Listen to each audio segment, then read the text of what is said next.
Maganda't makulay na araw at gabi, minamahal kong mga kabarangay. Ako po inyong Kuya Rene, inyong Direk Rene, dito po sa Barangay New Zealand.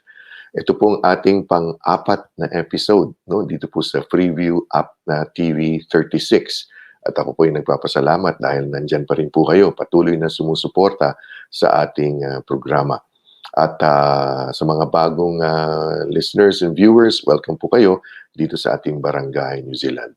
Disyembre na po mga kabarangay, kaya siguro talagang kasagsagan na ng Pasko at kayo po ay gumagawa na ng mga plano para sa Kiwi Summer. Officially summer na po dito sa Aotearoa, New Zealand.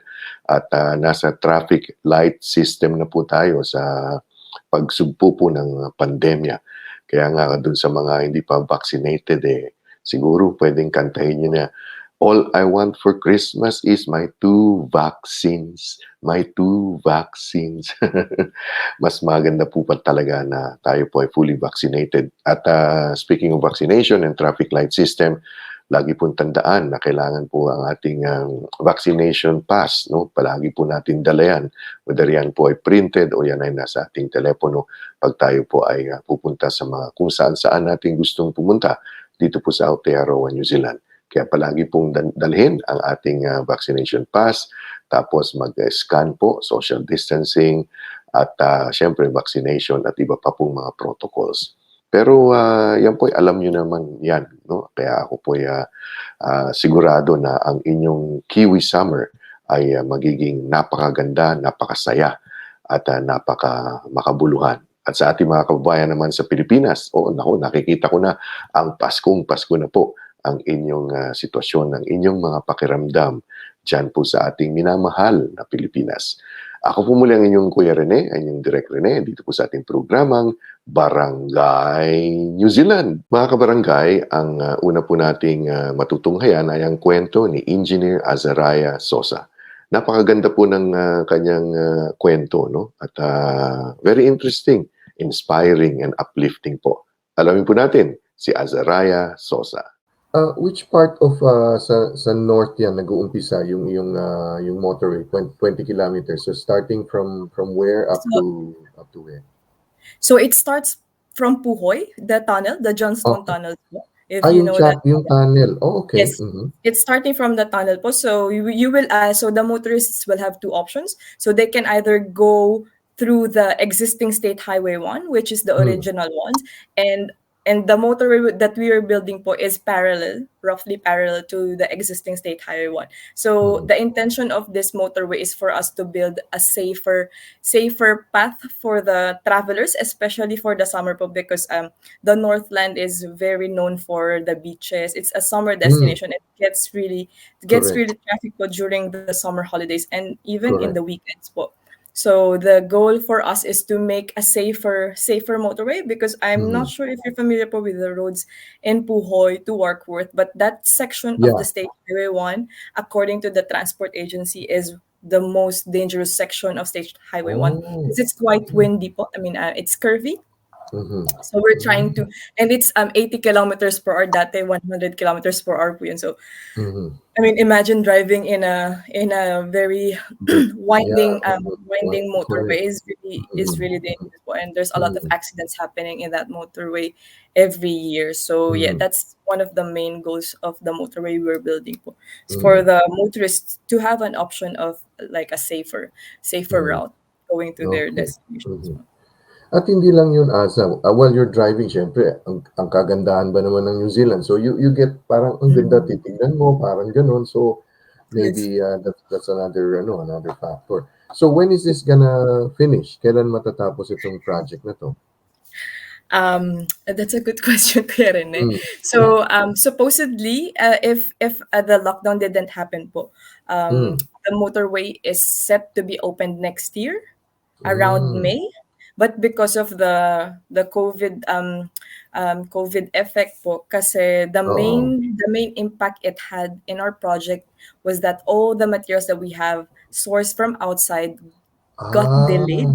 So it affected our production in terms of the resources that we need to keep on working. So ito po, I mean, this is the main reason why probably will be extended. So I'm not sure yet po of the details because we were Mhm. not told yet formally of Mm. when finally the motor is gonna be open. But definitely it's gonna be extended po. So Mhm. I know it's frustrating for the people that has been waiting for it because it Mm. it have been kept on being moved po kasi nung first Mm. lockdown na-delay na po yung project, then now Correct. this Mm. lockdown it has been extended again. So I know Mhm. it's frustrating, especially for the people, for the stakeholder, but Mm. we cannot do anything po because I mean Eh, New Zealand. The problem with New Zealand po is that it's a very I mean it's far from anywhere, and mm. we source our materials from the other side of the globe most of the time. Mm. So these things taken into account po is really Mm. challenging in terms of trying to meet the deadlines, especially Okay. when we had this situation na sarado yung border. So Mhm. all our things, all our even our staff that has been stranded into the countries they are in po are not able to come back because of the Hmm, restrictions. So these are one of the mm. challenges po Pareho for siya sa ano 'no, yung transmission gali yung sa Wellington, gano'n din 'di ba? In-extend yes, din yun, eh, very ano, similar po, very similar very case. So similar, we're oo. trying to we're trying to work better on this project po Mm, because the transmission gully and the project we're working on is more or less on the same contract model po. It's hmm, both mhm, it's equally challenging in terms of resourcing, the financing and mhm, all the things in between. Pero yun po, hmm, we're trying to make this motorway open to the public as soon as possible when mhm, time permits. mhm. But yeah, I mean, we've been working so hard in po because everyone in the office as well wants, I mean, this to be finished as well po. So, because I Yes, mean, correct, if oo, you've been mm, working with the same thing like all the time, you'll be getting fed up at some hmm, point. So you mhm. really wanted to just have it Saan done soon. e-exit yung ano, yung, so from Puhoy, saan siya e-exit? So 20 So kilometers. from Puhoy to Warkworth po. So Warkworth, there will be okay. so Warkworth. So that's the end of the the section. So there will be a big roundabout. Sa atin po Hmm, parang ano yun, eh, parang elliptical road kung familiar po kayo sa oo, sa elliptical road Quezon sa City, sa oo. may UP, papuntang UP po. Mm. Gano'n po. So gano'n yung magiging parang end point niya sa north, and that will Oh. be connected again to the existing highway naman po paakyat. Mm. So Mm, mhm. that's the And, idea. last year, I think it was last year when I interviewed you, you mentioned to me that you were directly hired by this company, no? So Yes. you were specifically Mm, assigned to New Zealand. Hindi ka naman migrante, yeah. hindi ka naman ano ka, eh, from the Philippines, directly inassigned ka dito, no? Yes. Am I correct, Yes, Aza? yes, that's right. That's right, Kiran. I remember it. Hmm, So the story was because I'm working for a designer po in the Philippines, and we were hmm, working on this bridge in Cebu. hmm, I mean, I'm not sure if you've heard, but there's a big bridge that we are building in the Philippines before to connect the main island of Cebu to Cordoba Island. And the constructor po, kasi we are the designer and we are working directly with the constructor, and mhm, they are the ones who hired me po for this hmm, project. mhm. So and I got the offer po through LinkedIn. So it's LinkedIn, really okay. Mhm, through LinkedIn. That's why I keep telling people po na to build their profile on LinkedIn because mhm. it's a really good platform to showcase your Correct. experience in terms of the professional development or professional history of you. And opo, I mean, if not for LinkedIn, I wouldn't be probably known by, not just LinkedIn probably, but it has been the platform for me to secure this job. I mean, but Mhm. at the same time, the previous job that I had opened me to a lot of opportunities. But these things combined. But yeah, I mean, I just wanted to reiterate that LinkedIn is Mm, really like a really nice platform. I mean, if you're doing well on social media, I think mhm. it's worth investing your time in LinkedIn din po to build Correct. up your profile. Because a lot of Mm. recruiters are really onto Yes. this platform po, and Mhm, it's a credible way to get the job. mhm. So yes po, So, that's the yeah. So what will happen as, once the project finishes, lilipad ka na. You'll be moving to the next project. yeah. Hindi ka na mag-i-stay sa New Zealand. Am I correct? Mhm. Or, Yun, dito ka na? Dito ka na dapat. That's a very difficult question, Kuya Rene. So basically po kasi my visa is tied with my employer. So basically Hmm, nakatalyo ako sa kanila, parang ganun hmm, po. hmm, But I'm keen to look for other opportunities if there are mhm, other opportunities here in New Zealand. But at the mhm, same time, I also wanted to stay po with my company because they offer me a lot of opportunities and growth mhm, within the sector, and it's an international company po. So hmm, I can be assigned in different projects elsewhere in the mhm, world. So that is my main reason po for now siguro. That's why I wanted to stay with them po. But I mhm, don't know, I couldn't. To be honest, I uh, cannot answer the question like hmm. Correct. Oo. straight because I don't know what will happen in the future. But Mhm, basically, I'm open to opportunities as long as mhm. it's aligned with my career goals, I guess. Yes. Oo. So Yung I think dapat. that's the Mhm, most important. But I mhm, mean, right now, Kuya Rene, I mean, with the situation that we are in, with the pandemic, I guess it's smarter to stay in New Zealand for now, mhm, mhm, and rather than I mean looking for opportunities abroad because mhm, I don't think it's the best time to go elsewhere during this mhm. time. Meron bang course talaga na, you finish at Geotechnical Engineering saan ka nagtapos ba, sa Pilipinas? Did you finish in Yes the po, Philippines? yes po, yes po. So I finished my degree po in University of the Philippines sa Diliman. Mhm. But I graduated as a geologist po. So my course is Ah, BS Geology. mhm, So the thing is, geology and geotechnical engineering sometimes po, when you get into the industry, you hmm, can do your specialization. But hmm. there are two paths to be a geotechnical engineer. Actually po, I'm also called as an engineering geologist here. So it's Engineering more or less the geologist. same. Engineering geologist. Mhm. I actually prefer to be called an engineering geologist because I'm a Oh, geologist by profession sa atin po sa Philippines. I have my mhm, license as a hmm, geologist. And I my degree po is a science degree din. So I think I'm more fitting to be called as an engineering geologist. But I mean, regardless of what title I have po, I guess I mhm, mean it's more or less the same responsibilities. We look at the soil and rock, how it behaves, and basically how it affects the structure that we're building po, parang ganun. But basically, oh, po, for you to get into this path, you can have a science degree or the engineering degree, which is civil mhm, engineer. So normally po, civil engineer, yung mga ka-work ko po sa project, they're mostly, ang background po is civil engineering. And then they focused on construction. So hmm, there mhm, are, I think, a lot of ways po to go into this hmm. kind of industry. But And yeah. the easiest pathway is engineering po. Yan po ang kwento ni, Aza Sosa, si Engineer Aza Sosa 'no, napaka-inspiring. Ang buong, ikuwento mo ay, sa ating, Facebook, page 'no, ay matutunghayan niyo po ang kwento ni Engineer Azariah Sosa. Ngayon naman mga kabarangay, sa ating net kapihan, talakayan at chikahan ay, dumako po tayo sa Pilipinas.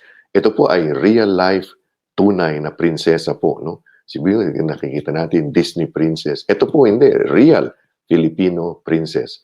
Alamin po natin ang kwento ni Princess Jacel H. Kiram ng Royal House of Sulu. Now po, my, di ba, I'm the president of the Penchak Salat here in the Philippines. And Mhm, ang concentration po talaga namin are the national athletes, the one competing for mhm, SEA Games, for mhm. Asian Games. Uh, wala kaming Olympics, so hanggang dun lang. Wala Tsaka pa, yung mga oo. World Championships namin. Pero pero po silang lahat galing sa grassroots. So now, nung nagkaroon ng pandemic, medyo nahinto din yung mga activities for grassroots development. But then Hmm, we are already established kasi nung SEA Games nga po, we won gold medal. Nung mhm. Asian Games, we're contributory to the Philippine medal tally. We gave the Philippines four medals more, no? Kahit the bronze, apat naman. Oo, medal pa rin yun. Dahil, yes, and we now have become member of the DepEd. So with that, with all those development, nationwide na po ang Penchak Silat.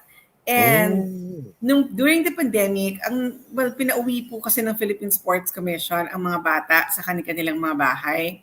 Kasi yung Rizal Memorial Stadium at saka yung Ultra, kung saan nakatira yung mga atleta natin at saka nag-ensayo, ginawa kong quarantine center because grabe nga po talaga yung dami ng COVID patients at that time. That's correct. So, pinauwi sila. And nung nakauwi sila, yung mga ibang swerte, no, dahil hindi naman po ganun kataas yung COVID rate sa lugar nila, they were able to train pa children in their community. So, ito nga po yung naging offshoot nito, yung pagkapanalo ng Tubungan Elementary School. Tubungan po is in is in Iloilo. Diyan po galing yung gold medalist natin sa SEA Games. Okay. And ang category niya po ay yung mga forms, artistic.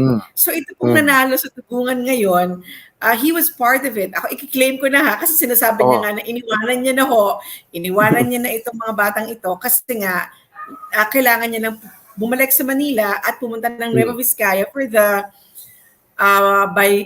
the bubble training.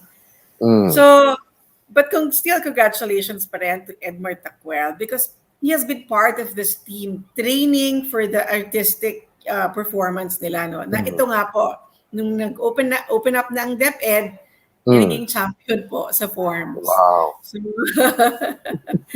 Tubungan is very poor. Yes, it's a very poor province in Iloilo. Sa taas-taas pa, medyo bundok na parte na po yan. I've not been there, but malapit na ho kami dyan nung nasa campo kami. Okay. And ang dami pong mga less fortunate people living in Tubungan. But you know, because of the ambition, because of the perseverance of Edmar Tacuel, we were able to bring in Penchak Silat in Tubungan and help children po through sports in their development.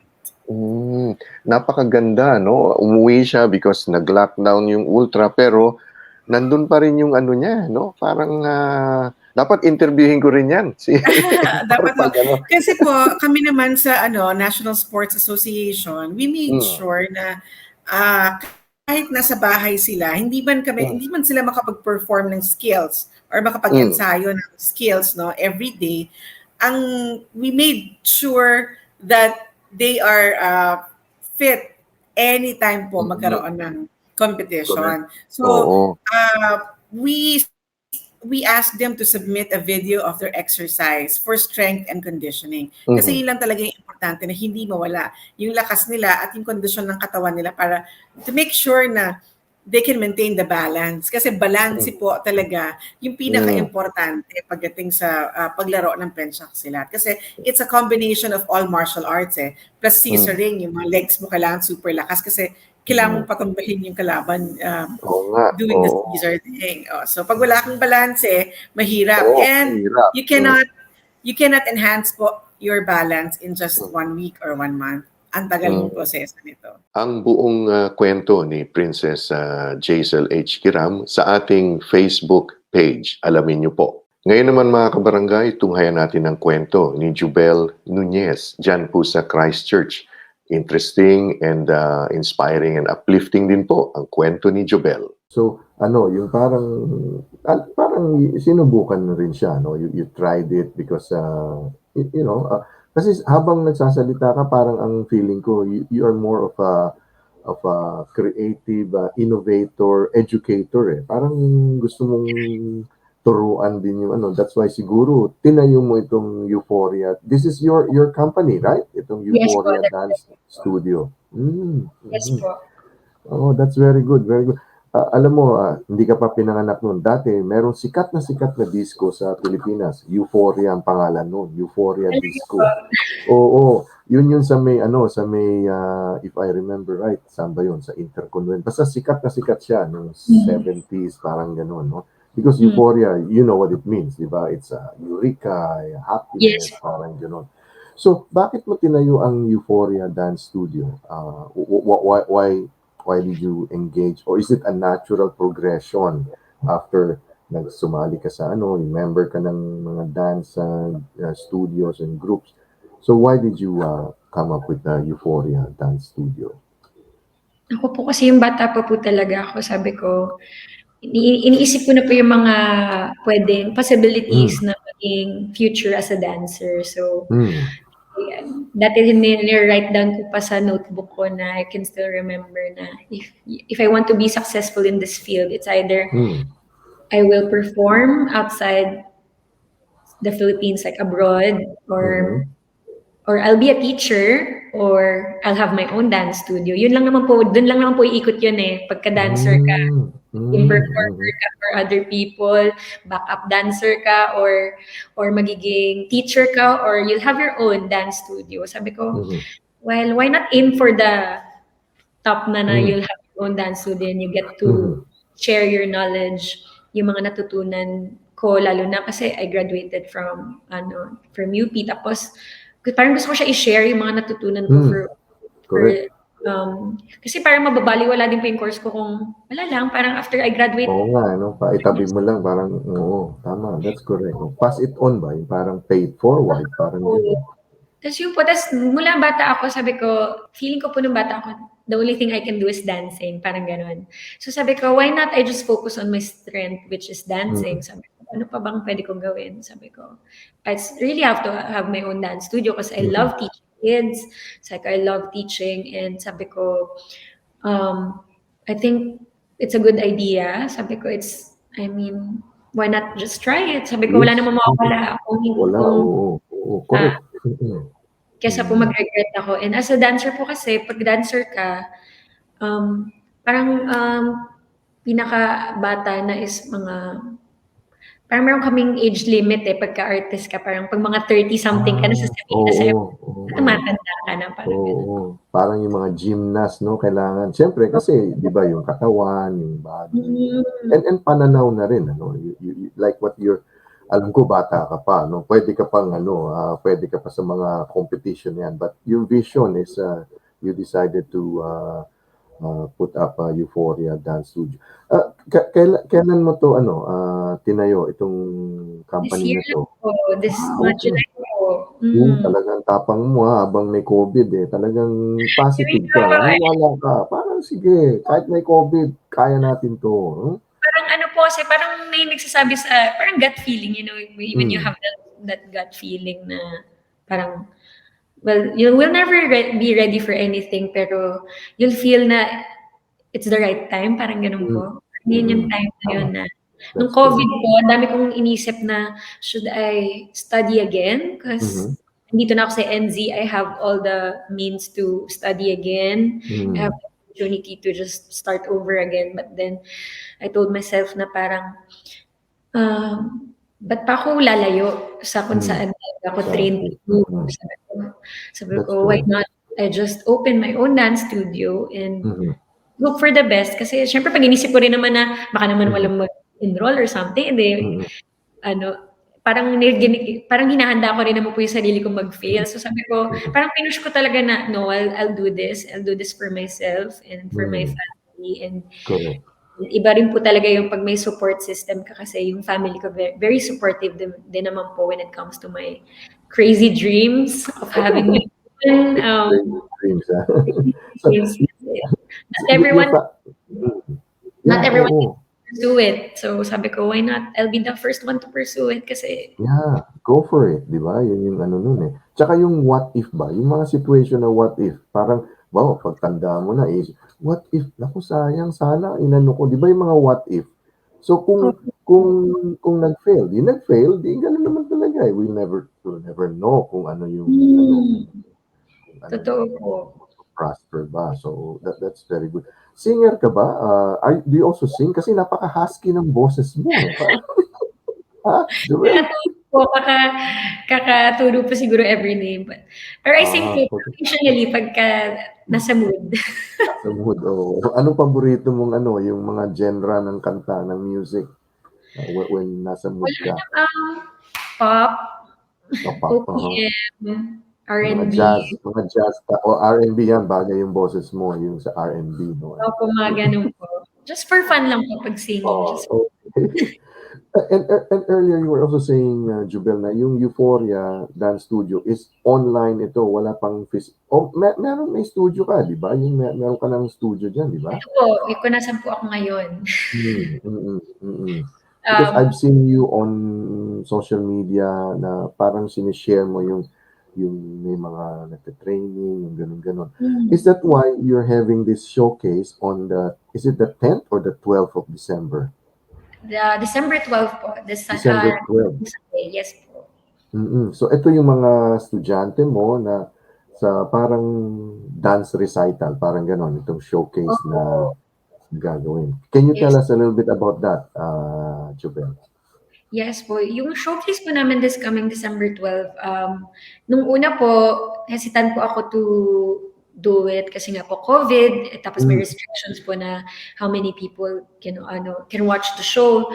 Pero makulit po kasi ako, pag may goal po ako talagang hindi ako titigil to do it. So sabi ko, kahit na may 50 katao, kahit na parents lang nilang nanonood, sabi ko, gift ko na yun sa sarili ko for this month na magkaroon sila ng showcase kasi I want them to be motivated po every time they are here na meron silang target na goal. So sabi ko, siguro pwede kong i-push talaga yung recital this coming December kasi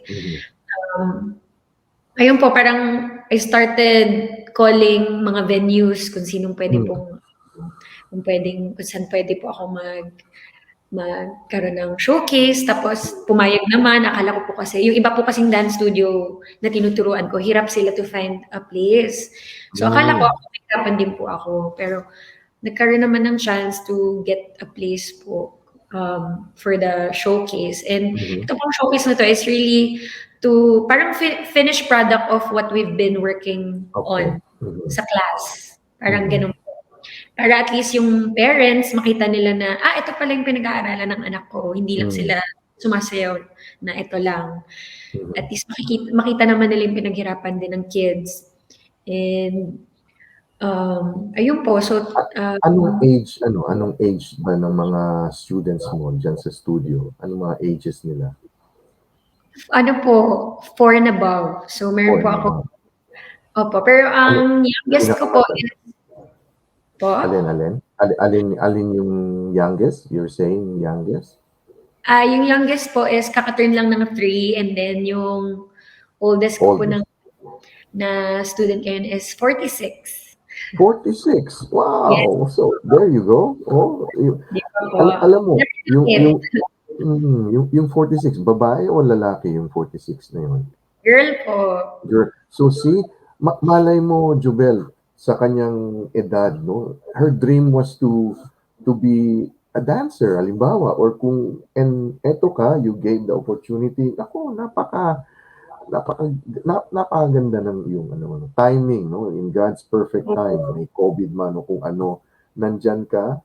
How I wish I could watch that. Gusto ko makita yung mukha ng 46-year-old na pag nandun na siya. Para sa kabuuang kwento ni Jobelle Nunez ay pumunta lamang po sa aming Facebook page. Bueno mga kabarangay, yan po ang kabuuan ng ating episode 4 ng ating Barangay New Zealand dito po sa ApnaTV-36. Harinawa ay nakapagbigay po kami ng konting impormasyon, kasiyahan at kung ano-ano pa. At nakilala po natin ang mga kwento ng ating mga kabarangay dito po sa Aotearoa, New Zealand at sa Pilipinas sa pamamagitan po ng ating mga segments dito sa Barangay New Zealand.